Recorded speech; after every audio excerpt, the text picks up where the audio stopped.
Organizational culture resists change for all the reasons that it's a powerful influence on behavior.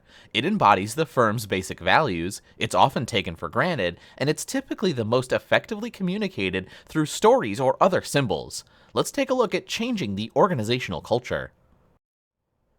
When managers attempt to change organizational culture, they're attempting to change people's basic assumptions about what is and what is not appropriate behavior in the organization. Changing from a traditional organization to a team-based organization is one example of an organizational culture change. Let's briefly discuss important elements of cultural change process in the following sections. Managing symbols. Research suggests that organizational culture is understood and communicated through the use of stories and other symbolic media. If this is correct, managers interested in changing culture should attempt to substitute stories and myths that support new cultural values for those that support old ones. They can do so by creating situations that give rise to new stories.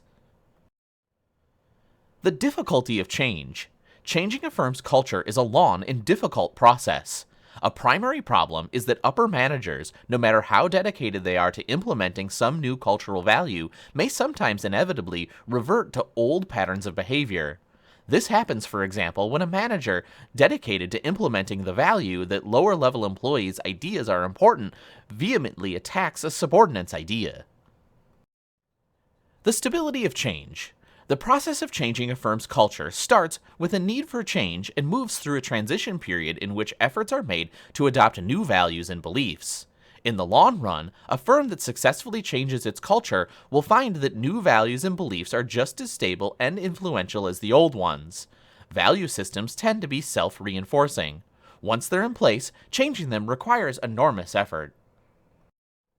Research suggests that some firms have performance-enhancing values and others have performance-reducing values.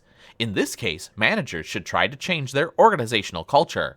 However, this is a difficult thing to do.